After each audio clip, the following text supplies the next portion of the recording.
Welcome to the Events Podcast. I'm your host, Dan Taylor, and each week I talk with event professionals about how they plan, promote, and run their events. We help you build your events empire by growing your business around live events. Whether you're running small meetups or conferences, trade shows, and concerts, we focus on finding actionable tips that you can use straight away. This podcast is sponsored by EventsFrame. Check it out over at eventsframe.com. Make the switch from Eventbrite today to our amazing ticketing and registration system with no ticket fees. It integrates with all the major payment gateways such as Stripe, PayPal, and Braintree. And we also have the best email integrations out there, including MailChimp, Zapier, Infusionsoft, Aweber, Drip, and many, many more. You can use our versatile website builder or embed tickets directly in your own site. We've got thousands of live events on EventsFrame, ranging from small community meetups to large trade shows and conferences. EventsFrame is especially good for anyone wanting to run multiple events, as you can host an unlimited number of events on your EventsFrame account.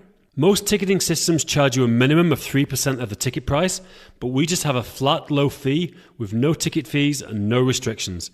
There's genuinely no system out there that is cheaper than EventsFrame. So head on over to eventsframe.com for a free 1-month trial. And we also have a special offer just for podcast listeners. Email me at dan@eventsframe.com, dan@eventsframe.com, with the subject line podcast, and I'll send you a special discount code.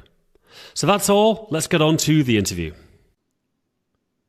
Hi, welcome to the Events Podcast. Today, I'm absolutely delighted to be talking to Justin Cooke, who I've known on and off for quite a few years. He's the co-founder, co-owner, and chief marketing officer of Empire Flippers. They're a business broker. You've probably seen them around the internet. So a huge welcome.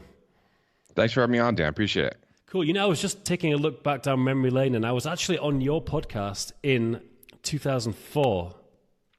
And I was just looking at it. Yeah, 2014. Yeah. 2004. Yeah. 2014. That was a long time. That was early days. Yeah. It was. You were in the Philippines somewhere when we recorded, I think Davao, and we had all sorts of internet problems. I was in my old flat in Prague, which had sketchy internet as well. And I remember we had to you must have had to piece together 6 different pieces of audio to get that working. Oh my God. Well, being someone who travels around all the time, that problem has not gone away. I can tell you, if I'm in Bali trying to get a recording done, it can, be struggling. And sometimes in the Philippines still, there's issues for sure. Well, I'm here in Prague at the moment. It's start of February, a lot of snow on the ground. Where are you in the world right now? I'm in Ho Chi Minh, Vietnam, also known as Saigon. It's actually it's like New Year's Eve, like Vietnamese New Year. So it's Tet tomorrow, which is like a really big, everyone takes the week off kind of vacation. So it's pretty dead city right now, actually. Wow. So Justin, what would be really great to start off with is just a bit about the background of Empire Flippers, because some people might know, but it's kind of interesting how you started down in Davao, and I know you did some outsourcing. So is it possible just to quickly have a quick chat about your company, what you do, and how you got started? Yeah, here's the quick background. So my business partner and I both worked, we were mid-level managers at a company in the US. It was an SEO company. And, they kept growing and growing. We eventually hired a team in the Philippines to start doing some back office work. And that team grew and grew.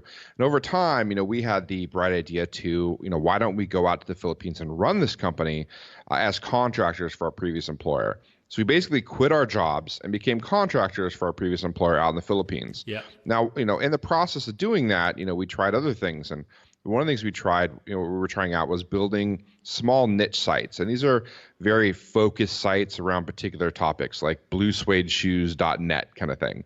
And we would use something called Google AdSense.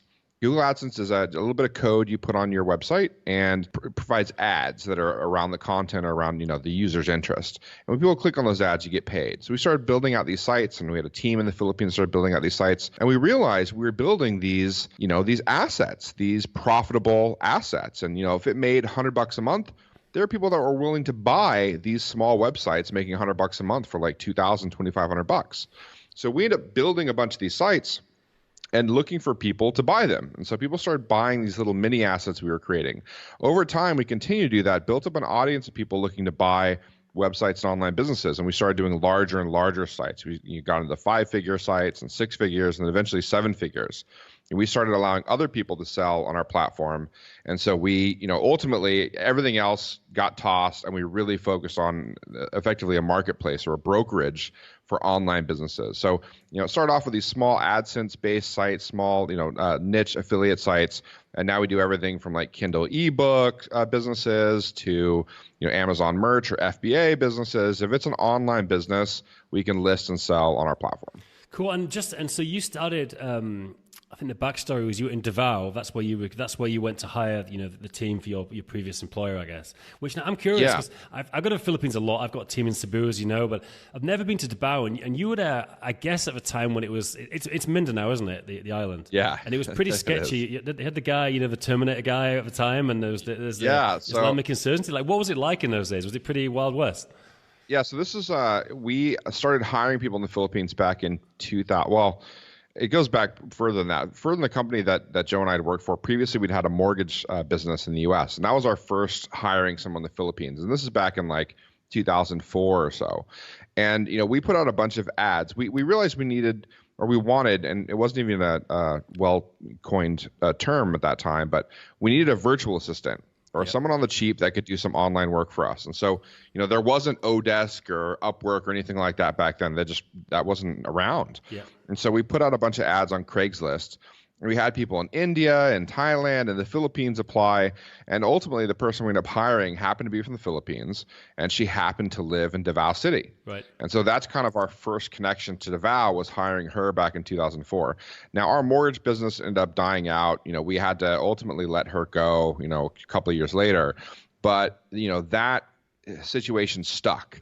Like the fact that we could get someone from the Philippines to do good work for us for a totally reasonable price point was phenomenal. And so, when we're working for this SEO company as mid-level managers and we're hiring a bunch of in-house people, I mean, some of the work we realized could be done online. It could be done in the Philippines. And so we started hiring people for much cheaper than we were able to, pay them in the US. And that's kind of how we got back. And, the reason we went back to the Philippines is we had that connection in Davao. It was just providence and kind of luck that led us to Davao. It wasn't anything in particular. In terms of living there, like Joe moved there into 2009. I moved there early 2010. And so we moved to Davao City, which is in the south. And if you read anything about Mindanao in the Philippines or Davao City, like there's a lot of sketchy around Davao City. Davao City was relatively safe. Particularly at this time frame. But 20 years ago, there were like machine gun nests on the streets. Davao City was like a not safe place to be. Yeah. And this mayor had come in and just kind of like really, with the strong arm of the law, had really cleaned up the city and made it a much safer environment. Now, he did that through some sketchy means, which you can read about online, look up like Davao death squads and some other stuff. But he did provide a lot more safety and security for the city and made it a much, better place to be. Yeah. And I often find like sometimes there's kind of sketchy places are sort of the fun place to live. I mean, it's almost like best of times, worst of times. You have sometimes it's too much and sometimes it's like, it's great. Yeah, what's crazy about the Philippines, it's this way today, but a lot of times, particularly in like provinces and like more local areas outside the major cities, is they have mayors and they'll have governors that run it kind of like gangs. I mean, they're effectively like, like mafia bosses to some degree, right? And so, like you can have a benevolent dictator in your particular area, or you can have a tyrant, and it kind of just depends on the area and how things go there. So it's really kind of Wild West in the Southeast Asia. It's funny, so to speak. It's just similar. I had a similar thing, I guess, to you in that my first person I hired was in the Philippines, in Cebu City actually, and then second person, and now we've got a team there. It just kind of happened, and now I go to Cebu every year, and it's kind of part of my life, But it was just all because I hired the first person there through Chris Ducker actually, and his virtual staff finder. Yeah, well, it's funny, the Philippines. I mean, I'm gonna for a long term have a connection to the Philippines, and we have a team now in Davao. I mean, they're effectively location independent. They can be anywhere, and sometimes they do travel. But most of them, almost all of them, are out of Davao City. So I go back there for there. But I also met my wife in Davao City, who has family outside of there, a few hours towards the more scary place. Yeah. But she has family there. So yeah, I'll be connected to the Philippines and Davao City for a long time. Definitely. Well, look, that's great, sort of brief overview of the business. And just looking at your website now, you've got a huge team. I guess I saw you at DCBKK, which was October, but even since then, you've been growing by the looks of it. Yeah, we've got a little over 50 people on our team, and they help us service quite a few clients. I mean, we do about 20 something deals a month, so pretty close to 300 deals last year, a little under, maybe like 270, 280 deals for a total of around 35, 36 million dollars total. Wow. So obviously this is the events podcast, and I've got to, because obviously, you're not an events company, but there's a lot of things you do in terms of running retreats, sponsoring conferences that I want to chat about. First of all, I'm keen to talk about, like, you've got a completely remote team of a big team. How do you formalize now, like meetups and people and working together and that kind of thing? Is that something, because I know a lot of people who listen to this run location independent businesses, and when it gets bigger, I know a lot of people formalize getting together and working on projects. Yeah, whenever we hire or we have a new round of hiring or hiring someone new, we always bring them out. Like, let's say they're in the US or Australia or UK or whatever. We bring them out to where their supervisor or manager is. And we try to time that around team meetups and where there's multiple people in the same city at that time. So the last one was in Vietnam. And so we bring people out, and we generally expect them to be there for a few months. So they're going to be in the city training with someone for a few months while they kind of get them up to speed. And then after that, they can, stretch their wings and kind of, go where they like and be location independent. And that's a really strong kind of ethos in the company, is that everyone has that ability. Now, there's some problems with that where, you don't have the camaraderie you get from being on a team. There's some delays in terms of communication. And we try to solve that through things like Slack. Like, we don't do nearly as much email. We use Slack internally, which is really helpful. And we're regularly on phone calls. There's, all up and down the chain, there's, regular communication and meetings and that kind of thing. But we also, twice a year, we get together. So we'll bring the whole team together for a meetup. And, it was less people. We would get like either a villa or, multiple kind of like penthouse apartments on like the same or the top 2 floors or whatever. And we just rent that out for a period of time. And so normally at this point, it's twice a year and it's for 2 weeks each. Now, we're getting a little big even for that. So we're running into problems where it's just too many people even for like a villa or whatever. And so this next time we're trying out a hotel with conference rooms, but I'm hoping it's going to work. I'm skeptical, though. I'm worried it's going to be way corporate-y and just not nearly as fun. But we're trying it out in Mexico City in April. So we're going to be there the second and third week of April. And we're getting a good portion, not everyone, but a good portion of our team down there to have some fun together and do some work together and knock out some projects. Just thinking, I'm just in the maths in my head. I mean, just getting 50 people flights, and I mean that's going to be a hefty amount of money just to do that, I guess. So you obviously think it's worth it.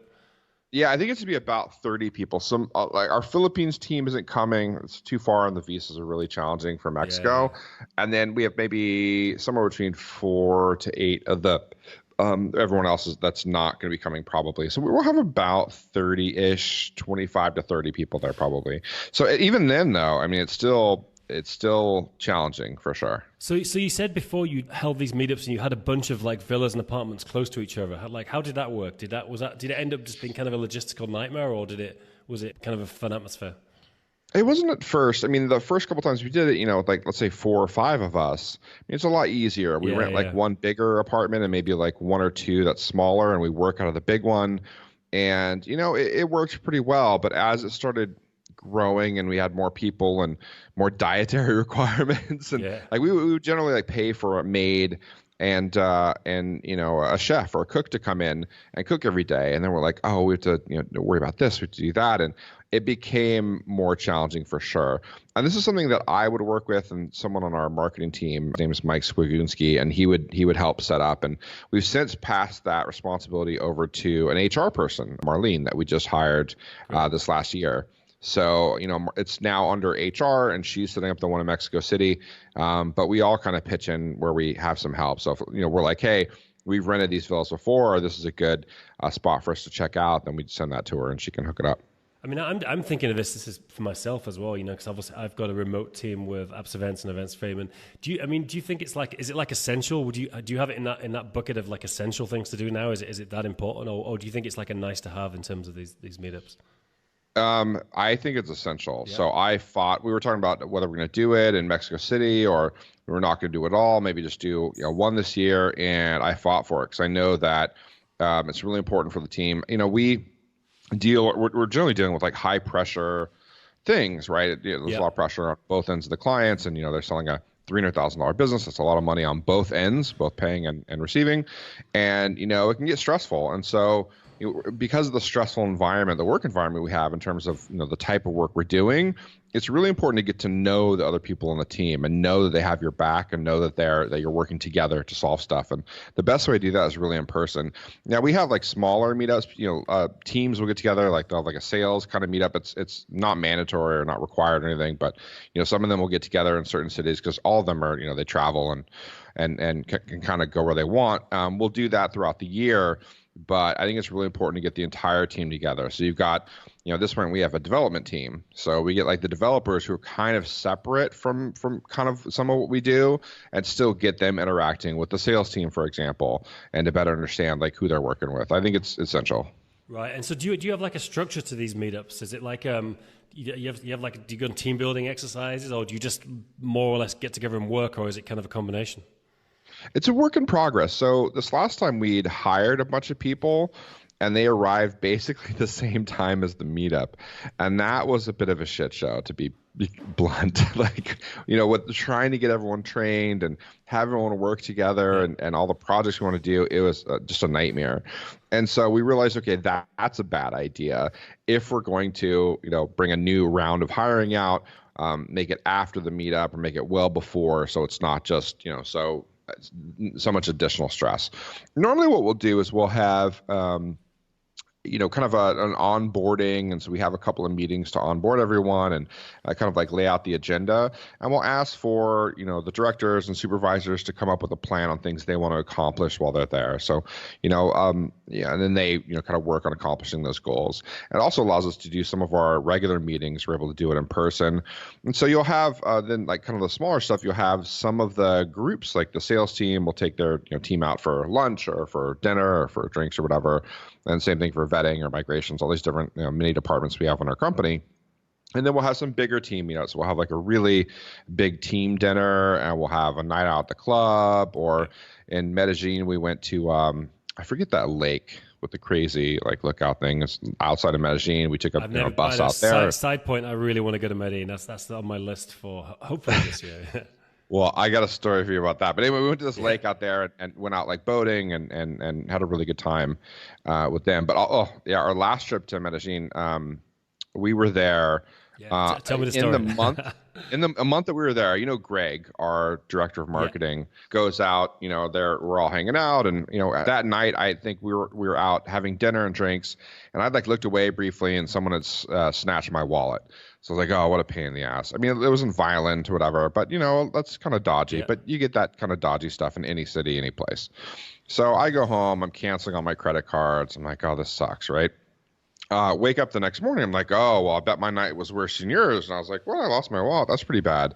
Yeah, Greg ended up getting stabbed by a taxi driver. Wow. So stabbed in the shoulder multiple times, had to have some girls that were driving by. They picked him up in their car and took him to the hospital to get stitched up. No major issues, but I mean, he had to get like sewn up, and it was bad. And then another one of our guys walking down the street in broad daylight we had a Regis office there, walking from the office to his apartment. And in El Poblado, one of the nicest places in town, they pull over in a car and jack him for a cell phone. Mm-hmm. Luckily, he had like a bunch of equipment in his bag. They didn't take that, but they did jack him for a cell phone at like 2 p.m. in the afternoon. So, and this is like in the course of a month. So, I don't know. One of our guys lives there regularly and loves it, and swears by Medellin, but I don't know. It was kind of dodgy when we were there. It's funny, because a lot of places in Latin America are like that. I was in El Salvador a few years ago, and at the time that had the highest murder rate in Latin America. And it's a cool place, I mean, San Salvador, the capital, is just a great city. No one goes there, but it's an amazing city. Cool bars, good restaurants. It's like El Tunco, the beach is like only 30 minutes away. But if you live there, everyone gets robbed at some point. It's just, and same in Medellin. If you speak to anyone who's been there a while, they all get robbed. It's just a part of life, 99% of the time, it's not going to be violent. But it's kind of weird. I mean, guys like us are kind of adventurous. I think it depends on, like, my wife, she's like, I just don't want to go there, and she's an adventurous person. She's been all around, she's been with me to the Philippines, all around India, Sri Lanka, but Latin America, it's kind of a different level of kind of risk, I guess. Yeah, there's no guarantee that you're going to have a problem. In fact, most people don't. I just think that the risk it's much higher. Instead of whatever, a 2% chance, you have an 8% chance or whatever. Yeah. You know what I mean? Like the numbers are still low. Like it's much likely. Oh, another time we're having brunch and we were reading on the news how a chopped up American or chopped up foreigner was found in a suitcase like a block and a half away from where we were eating brunch one Sunday. So Wow. yeah, just not fantastic. But I mean, it's not likely that anything really bad's gonna happen to you, but the odds are higher.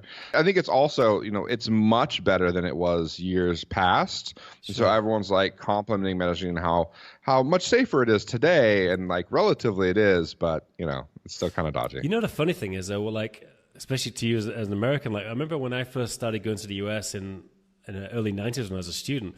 Back then, like U.S. cities were crazy dangerous. Like I went to Detroit and New York, and like you just, it was like visibly dangerous to go to American cities in those days, in certain areas. Yeah, I think it's a fair point when some people are like, there are places in the U.S. that make me uncomfortable to go.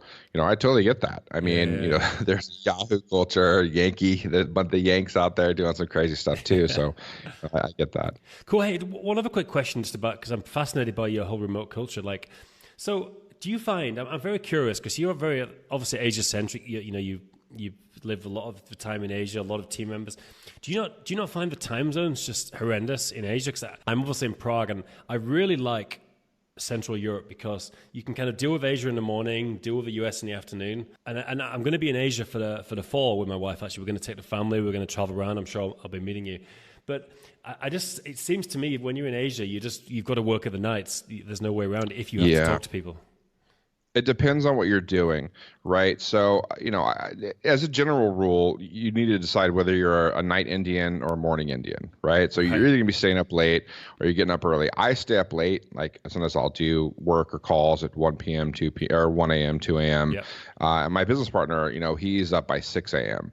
So he's able to do some of that, and then I'm able to cover in the evening. And again, our jobs aren't strictly on the phone. Like we're not strictly like selling deals all day. We're not salespeople. So, if you're in, let's say, vetting or some operational positions, sometimes it's okay. You can do it. It's tough for sales where they're regularly talking to potential buyers and potential sellers about doing deals. I'd say Asia's a pretty rough one. I mean, Europe's easier. Obviously, US is particularly good. So we've got a bunch of salespeople in Mexico City right now, actually, because the time zone is so much better and it's just more effective for them. And for like work-life balance, it just makes more sense. But yeah, no, we still got, even sales guys, we have some salespeopeople still out in Asia, and they just make it work by, choosing one. You're either a night Indian or a morning Indian. Pick your poison. That's a good point. Look, so it was really interesting talking about your remote team and the meetups. I want to just quickly talk about your Empire retreats, because that's kind of the next level. And I'm keen. These are, and if people look on YouTube, they can see some. It looks very much like a rap video with you guys all hanging on pills and stuff. And I know customers come as well as your team. So how did these come about? And did you make money out of them? Were they good for getting your network good? How did it happen? Yeah, so I was with some of our marketing team. It was Greg, who's our marketing director, and Mike Swagunsi, who I mentioned earlier. And we were in Vietnam. I remember we were at some hotel lounge area, kind of talking about it. And we said, wouldn't it be fun? We do some really amazing stuff in terms of like villas we've rented and like having really good times and renting out tables at club, like just really cool stuff, like company wide and even outside the company. Wouldn't it be fun to invite some of our customers or potential customers to kind of like join in that fun? And so that's kind of the premise, right? That's what we started with. Yeah, that would be a lot of fun. Yeah. And so we said, how can we make this work? And like, could do like a nice mix of business and pleasure. And so we ultimately decided we'll say, look, we're going to make it a mastermind. We're also going to have some talks, and then we're going to have kind of one really cool day event, and then we'll have a really wild night. And we looked around and found a villa that was amazing in Phuket, Thailand. And so it's about 30 minutes out of Patong Beach. It's north of there. I forget the Asuran area, I think. Yeah. Anyway, we ended up going there, and the first time and just had an absolute blast. It was magical. We had like private fireworks at the villa, and it's this huge like 10-bedroom, had an elevator, had like 7 staff supporting us. There's a movie theater room. It was insane. And since then we've rented like yachts, and we get like a whole section of this club, VIP service, the bottle service and everything. It's just like this amazing, 3 or 4 nights. And so we had such a good time doing that with partners and some of our team and customers that we said, look, let's just do it again. And then we did it again, and then we did it again. We kept the price point reasonable. We've actually never made money on that at all. In fact, every single time we've lost money. I'm curious, how did you promote it? How did you get people to come? Did you just put it on your website? 'Cause is it like you built an audience through the podcast and the blog or your email list, or how did you get people to come to it? Yeah, I forget exactly what we charged. Somewhere around like maybe 1,000 early bird or 2,000 like later or something, like somewhere between 1,000, 1,500, 2,000, depending on when you buy it or whatever. And we promoted it via our audience. Yeah, so email list, I think on our blog, and then told some other previous attendees would tell people. So some of them have blogs and audiences too, and then they would kind of like spread the word. And so the first one we had to like push a little harder. I think we sent out an email and then sent it out again and answer some questions about it. And the second one, not so much. And then like over time, it just started selling out really quickly. And basically, we're asking for money from people. We're like, look, we're really good at bringing together really sharp, smart, talented people, and we're really good at throwing parties. Like, we're really good at both those things. Just give us your money and trust us to do right. Yeah. That's effectively the pitch. Like, we're basically gonna spend every penny you give us on the stuff there. So like everything's included. The meals are all included, not the flights there, but I mean, from like amazing meals to shows to renting the yacht to the crazy party night. Like, that's the mastermind. Everything's included. Just leave it to us. And people were like, yeah, they totally get it, and they get on board. As I mentioned, we don't make money out of it, but it definitely, I think, helps our brand. I think it definitely endears us to customers where they just go out and have this amazing experience. They get to do this mastermind, which a lot of people have never done before. And so you get these amazing moments. I'm not talking about the party, but the work stuff. Like, we sit down in these masterminds where you're getting critiqued by people that we have requirements. Like, you have to really be making money and have a successful business. And so you're getting critiqued by people that have successful businesses, have done well in their space. That you probably haven't heard before. Maybe people are like either, hey, oh, your business is so cool, wish I could do what you do. But these people are like, no, I already do that. Let's talk about where your business isn't strong enough or where you could really tighten it up. Yeah. And so people are like, whoa, I haven't heard that kind of feedback. We have people that have collected email addresses, tens of thousands of emails, and haven't even started building a relationship yet. Didn't really know what to do. Like, what? Like, yeah. So there's just so much opportunity when you talk to other people that have been successful and have some good ideas about what you can do with your business. It's amazing.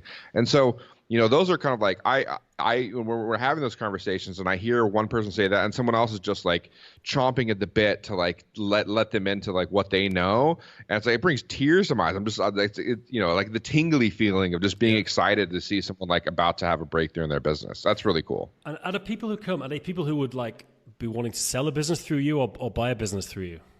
Or sometimes either.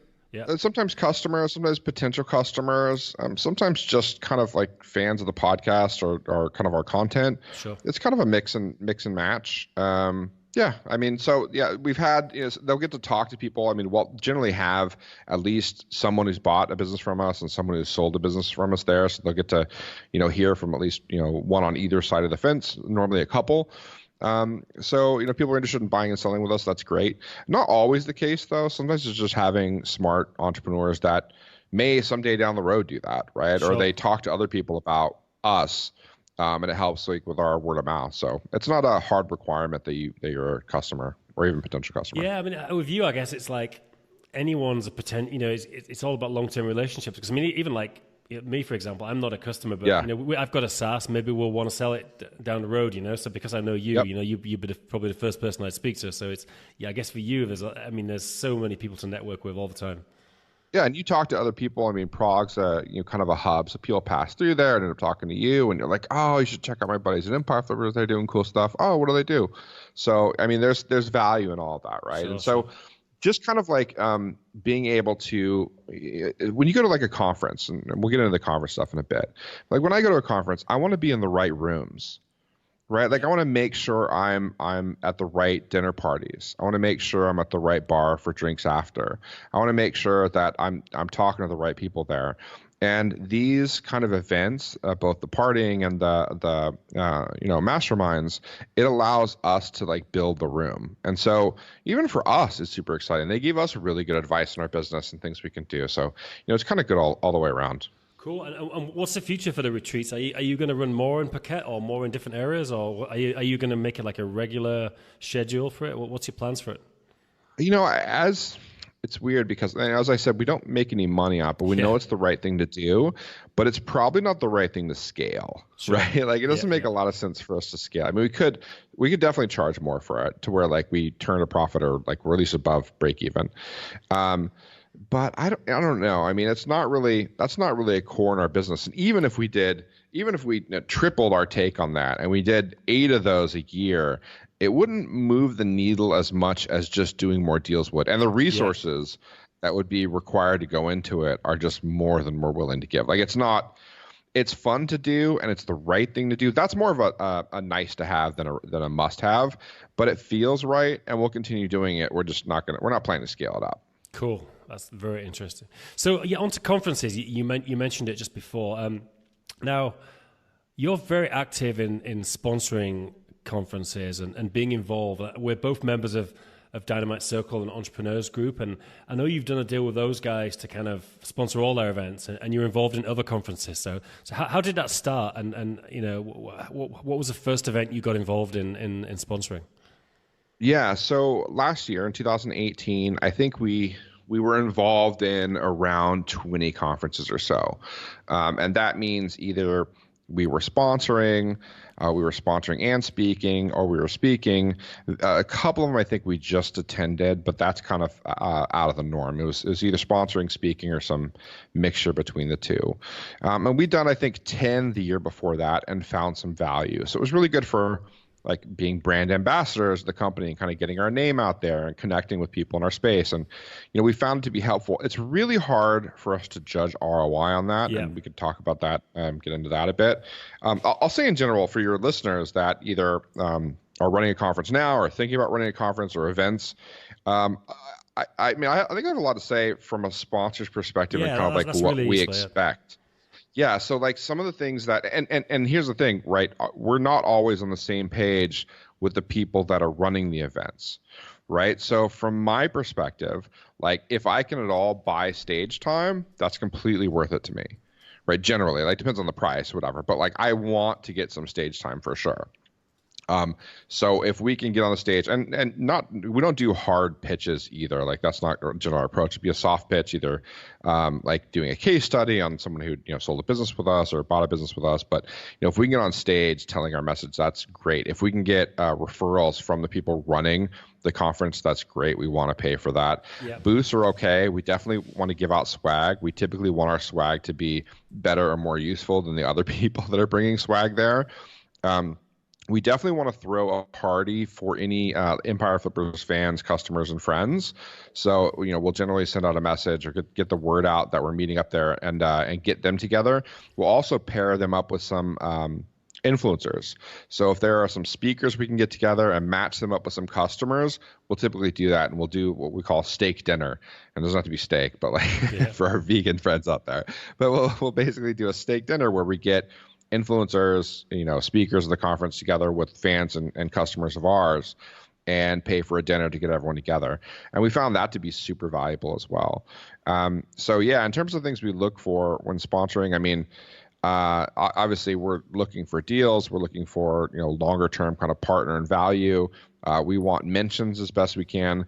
If we don't sponsor, we'll generally throw our own party and we'll kind of get people together as I just mentioned. Yeah, it's interesting, like the stage time thing from the other side, from me who organizes a lot of conferences. It's really, you've got to be so careful with sponsors. Yeah. Because that's out. I know what you're gonna say. Like this is the we're not on the same page part for sure. No, you're right. Because here's the thing, right? I don't mind sponsors speaking at an event and running a session or even speaking on the main stage, but like they have to. if they're going to do a sales pitch, I mean, people it's happened, and people always complain, and it's like, it's a nightmare. But so if the sponsor, like, if you can coach them properly to make a cool, interesting session, no problem, you know, that's a trick. And it's tough, but some people just can't stop selling. They just can't stop themselves, you know? Yes. That's, I mean, as a sponsor, and if anyone's listening to this and wants to sponsor, I mean, I'd say that's a good win. Get mentioned, get anecdotal stories from stage from the people that are running it, and get a chance to speak yourself or have your team speak from stage is ideal, right? So now flipping hats really quick, talking to the people that are running the events, I would recommend that you don't let sponsors speak unless you get a chance to look at the content beforehand and like kind of approve it and make sure they're going to talk about something that's cool. Don't do it. And there's some value, I think, too, in saying that you can't buy your way to the stage, right? I mean, some people run conferences where it's pay to play, right? And they pay and they get to do an hour-long sales pitch, and it is what it is. And if you're running that kind of conference, you know, it is what it is. That's your gig. That's how you make the money. But if you're trying to do one that doesn't have that or doesn't have that feel, then be pretty careful about the sponsors you have speaking. And if you do allow them to pay and have a speaking spot, then just make sure you get a chance to review the content before they go. Definitely. Yeah, for sure. I think the other point you mentioned earlier about, you know, you've got to be, if you're going to go to a conference, you've got to be in the right room, the right parties, you know, the dinner. I think, you know, if you sponsor, you know, you kind of buy access to a lot of that, you know, like if say Dynamite Circle, there's a sponsors dinner, there's a few things where you can get to meet people, you know. I think the organizers have to make sure that they look after the sponsors and make sure they get to meet people, you know, the organizer has to facilitate that. So as a sponsor, also, particularly if I'm going, and this is me being me or whatever, but like I want a seat at the table. So I want to be able to, I want a dinner with the speakers. Like I want to be in those rooms, the good rooms, right? Yeah. So definitely sponsors dinner or sponsors meetup. Also, I definitely want the dinner or whatever, meet up with the speakers. I think that's a good room for me to be in. And so I definitely want that included. I would say that one of the things that the Dynamite Circle does right, they do this, it's great for DC Bangkok, is they bring their sponsors together for a brief meeting. You get to meet the other sponsors, kind of nice, but they go around the room and they ask, like, what point do you want like represented? Like, what are you looking to get out of this? And like, what's your message? And so then they'll make sure that theme plays throughout the conference. So when they mention you or when something goes up about you, like, you know, for us, maybe it's the valuation tool, or, you know, here's how much your site's worth, or it's a new promotional thing we're doing or whatever. And they'll make sure that message gets out. So that's really cool. It makes your sponsors feel special and allows you to like get a specific message across that you're looking to get across. And it's coming from them and not you, which is even more valuable. One of the things I'll say that we're always weighing on whether we're going to sponsor a conference or not is the question of, is it worth sponsoring? Or is it worth just throwing our party? Yeah. Right. So if we get our customers and fans together with the speakers or influencers we already know there, like you know, that may cost us $1,000 or $1,500 depending on the dinner and who we get together and what it costs. Is that better than, you know, the sponsorship? And if it is, then we'll do that. Sometimes we do both, actually. One of the best ones we did, it was in Bangkok at an event, and we got some influencers together, people that we knew had big audiences, large companies, people we have connected with before or wanted to connect with. And we told them, look, you know, we're going to take care of you this night. You know, they knew of us or whatever. We didn't know each other all very well. We said, you know, wear some pants, meet down here in the lobby at 7. We're going to take you out. You're going to have an excellent time. And so we met up with them, had a drink at the bar, and then had a stretch limo show up in Bangkok. So we piled everyone into this like stretch limo, and we went to a steak dinner, and then we went and got cigars and scotch at a lounge after, and then had bottle service at a club that was reserved for us. And like, that was an insane night. Yeah. And, you know, the total cost was like maybe $3,000 or something, but we had like pretty strong influencers. We had, who'd we have there? We had Greg from Jungle Scout. We had Taylor Pearson. We had Dan and Ian from the Dynamite Circle. Yep. We had Tung Tran there. We had Jacob Poole from Firebrand. Like, we had just like really interesting and cool people we had Travis Jameson was there. So just a really good crowd we were able to pull together. So yeah, an easy spend of $3,000. You know what I mean? Yeah, definitely. And you know, you've got to like, I think a lot of people are scared to spend that kind of money, you know, but I guess, well, you know, it's not for everyone. You know, if you're starting out, you shouldn't be doing this, but you know, at a certain point, you know, you can be too stingy and it holds you back, I think. No, there's that happened to be $3,000, but like there are times where it's worth you dressing up and taking someone to a $200 dinner. Yeah. Right. And you're like, oh my God, am I really going to get a return on that? And it's like, you're hard pressed to know whether it's going to make sense. Here's a good example. And well, I don't know if it's the best example. It's an example. I'm a fan of the movie Schindler's List. Right? I think it's a really amazing movie, really well done. In the beginning, and the guy's a jerk at the beginning, but Oscar Schindler does a thing where he spends like his last few dollars to go to this party. It's like a Nazi party or whatever, but they're like all there kind of drinking champagne and whatever. He dresses really nice, brings like a bunch of girls with him, does this whole thing, like gets everyone's attention and gets a bunch of contracts from doing that. And I think there's a way to do that. That works. Definitely. I guess the other God, thing... I just compare like what we do to like getting Nazi contracts in World War II. I know. That's great though. You didn't even bat an eyelid. It's like, you're pro. We did it. Was cool. Everything else is terrible, but like that's it's cool. It's a good analogy. But what the other thing I think there's always a balance from an organizer's point of view about having too many sponsors, because that's the thing that always annoys people. You've got to you've got to have relevant sponsors, and you've got to have the right number. I think if there's too many and you've got like an exhibition, it depends on the type of event. But like if you're saying a regular conference with say 100 to 200 people, I typically wouldn't have more than 5 or 6 sponsors. I don't know how you think. I think that makes sense. I think having different levels makes sense. I think price anchoring might be a good idea if you're running a conference. So like having, and you know this much better than I do, but having like a higher price, like maybe slightly more out of reach kind of sponsorship, and then having like the next level, level. Definitely. And keep in mind there are some conferences where it would be worth us paying a lot of money, because it is like absolutely the type of customer that we want to reach. Let's just say, for example, it was a conference and it was a bunch of entrepreneurs that are within 12 to 18 months of potentially selling their 6 or 7 or 8 figure business. And they had 300 people there. I want to pay a lot of money to be in that room. Like I want to pay a lot of money to be sponsoring that. Like that's exactly our customer base. Yeah. Whereas other things like Nomad, Johnny's crew, like they are kind of like a lot of times earlier stage digital nomads working on entrepreneurship. There's a handful of people in there that we could do business with, like probably in the next 6 to 12 months, but a lot of them are like potential future customers. So He's like planting the seeds. Like that's like early stage planting the seed stuff. And for us, it's just a brandable moment to talk about, look, as you build these businesses, they are sellable. There are people that want to buy them. Here's like how it works, so if or when you're looking to sell your business, or if you want to buy your way into it, this is an option for you. Sure. And so it's more like I'm not willing to pay as much for that audience as I would the ones that want to sell in 12 to 18 months, if that makes sense. Definitely. Is there any example, you don't need to name any names, but any examples where like an event you've sponsored has just been a disaster and you wouldn't want to go back, and anything particularly bad that you can think of? Yeah, there was one I'll name names, man. Let's no get problem, into this. Cool, even better. I'll name names. It was a group out of Hanoi, and I don't have the conference. We can look it up later. It was 2018, and they had Gary Vee was there, and then they must have had a big budget then, yeah. It was big budget.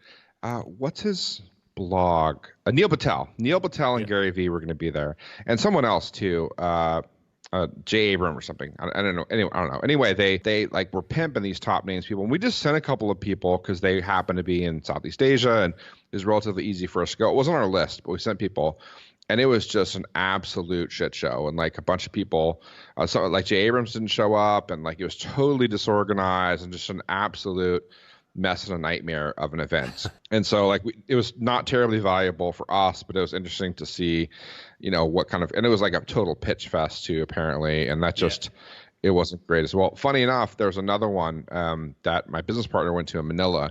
And again, this one wasn't one we targeted, but he happened to be in Manila. So we just flew one of our guys to Manila to go with Joe. And funny enough, it was another Gary Vee event, but Gary Vee was going to be a speaker, and it was in Manila. And like just no one there was potential customers. They all kind of like worked for other BPOs or for other entrepreneurs. Yeah. And it just was absolutely no value to us and kind of really poorly run. There's a lot of these multi-event conference companies like Marcus Evans and people like this, and they kind of like, it's different to someone who runs an event in their niche because they know it really well. They figure out like, is there no conference about telecoms infrastructure in Manila? And then they do it, and then they get speakers, and they sell it. And the problem is the salespeople will just do anything they can to get people there. And often sponsors and attendees get there and find out it's not exactly what they wanted. Yeah, there's someone you should talk to. Her name's Stephanie, and she started like a crypto conference, and she ended up getting like acqui-hired by another company. Are you familiar with her? No, I'm not, but I definitely want to do some crypto stuff, so I'd love to talk to her. Definitely. Let me have you talk to her. So she started this conference. It was kind of outside of anything she knew about, but she knew that like a crypto conference in Chiang Mai would probably go over well. That's cool, yeah. And so she wasn't big on crypto herself, but she just saw like it was a couple of years ago, and her and her friend started it, and they got some people there. And I think before they even did their second event, she ended up getting acquired by this other company. Wow. But I met her here in Vietnam. Her and her boyfriend were passing through, and we ended up talking about it. I was like, oh, you'd be a great guest for the podcast. Just kind of an interesting. We haven't talked about acqui-hires before on our show. I thought that'd be interesting. But for you, I think it'd be particularly interesting how she just whipped together a conference that she knew would have some value, and within 2 years, she was acquired. Very interesting. Yeah, I interviewed a guy, Steve Mayfield. It might be interesting for you, and he runs like a business broker, but for events. And he, as far as a really interesting guy. But as far as like what he says is that the events that sell are basically trade shows. And I'm not sure if that's because that's his area or that's what the truth is, but he said it's quite kind of hard to sell a conference. I mean, obviously an acqui-hire is a bit different, but he said if you know these big trade shows, like the ones they hold like for people buying products in China or whatever, these ones, people sell them because what happens is you run the trade show and you immediately start selling booths for the next year. So you get paid often a year in advance, so it's got really good recurring revenue, and these always change hands. Apparently, these trade shows get sold all the time. Yeah, it's funny. There's one that is super expensive to sponsor in our niche affiliate world. They do one in Asia and Europe, and they have these like somewhat elaborate booths, but it's kind of like a mixture of trade show and conference, and they've got all the booths and tables and stuff outside, and they're outrageously expensive. We're like, we weren't going to do it. It wasn't worth it for us. Like, it's just hard for us to justify it. And then we're looking, who is there? And it's all these affiliate networks, and they're making like sick margins and lots of money. And so it's easy for them to, and sometimes they're VC backed, and so they have to spend the money. And so I think it's funny. My point there is that if you're going to be throwing a conference or a trade show or some mixture of the two, looking for sponsors that need to spend money. So they've already raised money, and they have like forced growth on them because of their VC money, their VC back, so they have to grow quickly. And so they need to burn money. They have to have a burn rate that matches their raise. And so those people have an amount of cash that would be, I think, helpful for you, and might end up buying packages without necessarily even thinking about the ROI, just hoping that they get some growth out of it. Definitely. Look, Justin, I know you've got to go. That's been a ton of useful information, I think, for all kinds of entrepreneurs and people running events. So I want to thank you for speaking, and really, really good chat. Thanks for having me on, man. Appreciate it. Do you want to sell more tickets to your amazing events? EventsFrame event ticketing has been built to minimize the amount of time it takes to buy a ticket. Result, you sell more tickets. Check out eventsframe.com.